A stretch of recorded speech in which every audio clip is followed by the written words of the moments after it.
What's up guys, it's Kate and welcome back to my channel. I thought today would be a good day to kind of explain how the NCLEX is graded. Granted, it's been a hot minute since I've taken the NCLEX. I've taken the NCLEX twice for registered nursing and I've taken it for the LVN back in the day, but I last took it like it's a common thing, Caitlin. I first took the NCLEX in 2017, which is the time that I failed with 265 questions. And then I took it a few months later in 2018, which is where I passed with 75 questions. And I thought I would explain how my teacher in nursing school taught it to us about how exactly the NCLEX is graded and what can we expect while taking the NCLEX to see where we are on the spectrum of passing or failing. And I thought, what better way, because it's still kind of in my mind, and I feel like a lot of people, especially my friends that are in nursing school, still don't really understand how it works.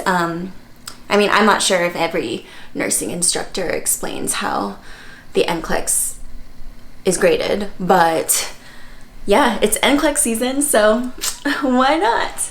All right, for this demonstration, I need to get some copy paper. So I'm just gonna get a couple pieces. Just grab a couple. And I am going to write on this Figs box, I guess. Hopefully this will work. As everyone knows, the NCLEX can range from either 75 questions, which is the minimum, up to 265, which is the max. And at any time during the test, the computer that you're taking your NCLEX at will turn off. It doesn't matter when it's going to turn off, it's just going to be in between 75 to 265. So a typical NCLEX taker would most likely be counting down all the questions until they see on the top right corner, oh, it's question 75, and after you answer that 75th questions, you like hold your breath to see if your computer turns off, and if it doesn't, your heart will probably drop to your stomach like it did for me the first time I took the NCLEX. In order to explain this, I'm gonna draw a line. Wow, I usually don't like that sound, but okay. So this is the line of passing or failing. Let's write that down. So, do I have a clipboard or something? All right, I found a folder. So when you start the exam in the beginning, your first question will start off the what would you call this? The tick-tock meter of passing or failing. So let's say you get a very easy first question. You will go up one notch into the pass field. Now let's say you pass the next 3 questions.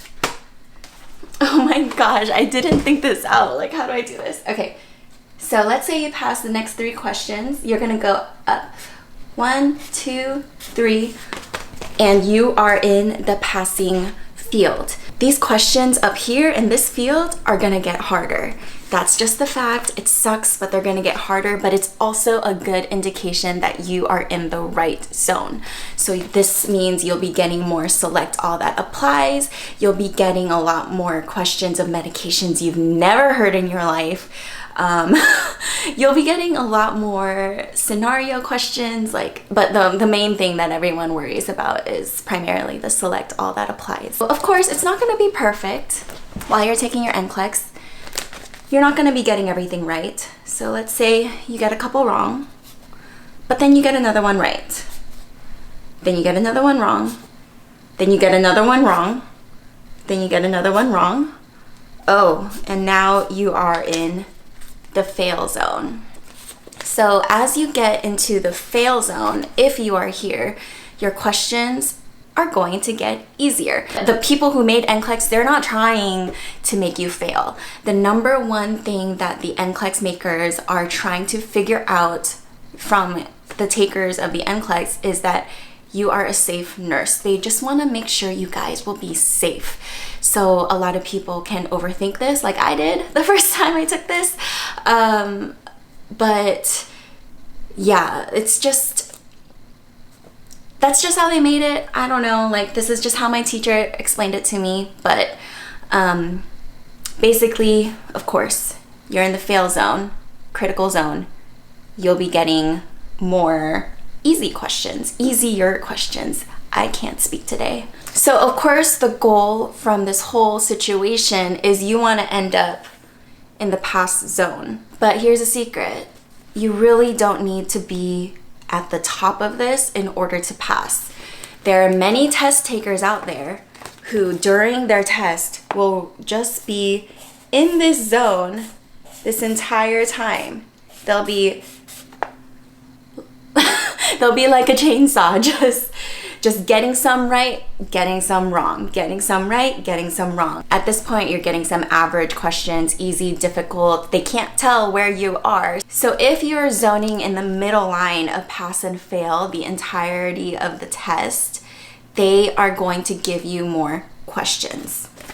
Also, if you're in the fail zone, they're going to give you more questions, unless you're like super failing, unless you're like at the bottom, you know, unless you're like, you failed, then at 75 questions, they're gonna turn off your test and you're gonna get a fail letter that you didn't pass, which sucks, but there's a spectrum of where they can see you are trying to pass and they're gonna give you more chances, which is why the NCLEX is ranged from 75 questions up to 265. Draw another one.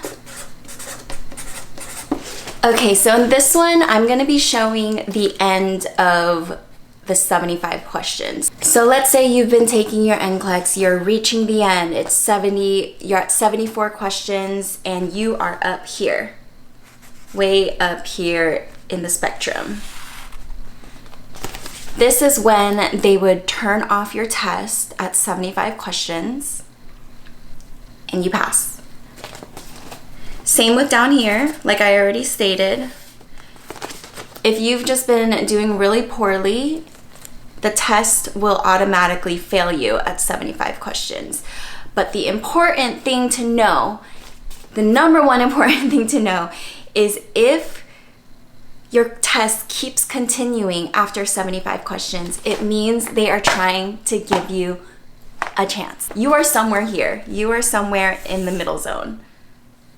100%, okay? You're either a little bit passing or you're a little bit failing, and they are trying to give you chances to pass. Let's say you're on 264 and you're on the line. You are just barely there. That last question, you need to try to get right. No matter what, that last question, you just have to try and get it right, because it could be the decision maker of whether you passed or failed. So let's say, actually, I don't know why I drew this line. Personally, I feel like when I took the 265 question NCLEX my first time, I was probably right on the line somewhere. And I just failed that question. So that one question put me in the fail zone.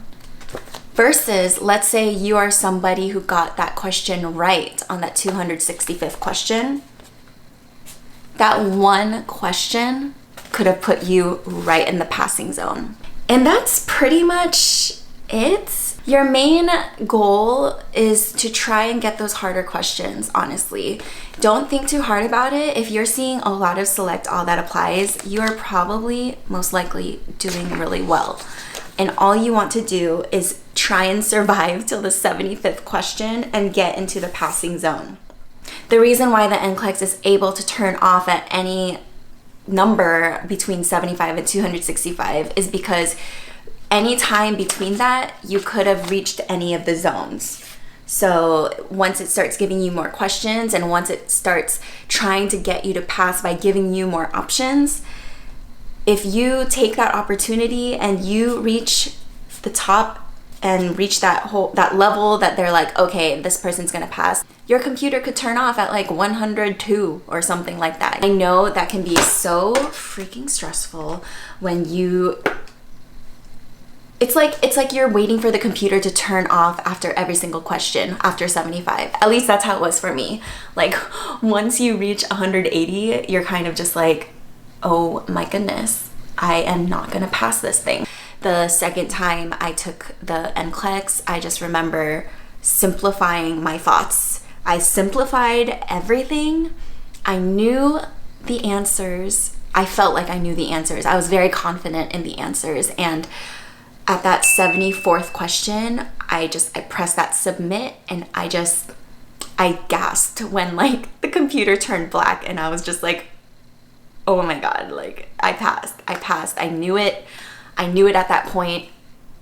I don't know, but there's also another way to check if you pass the NCLEX, which I can talk about in another video. But anyway, hope you like this explanation of how the NCLEX is graded. I hope it was easy to follow. It's just how my instructor explained it to my class, and it kind of stuck with me since then. Thank you all for watching, and I'll see you in the next video.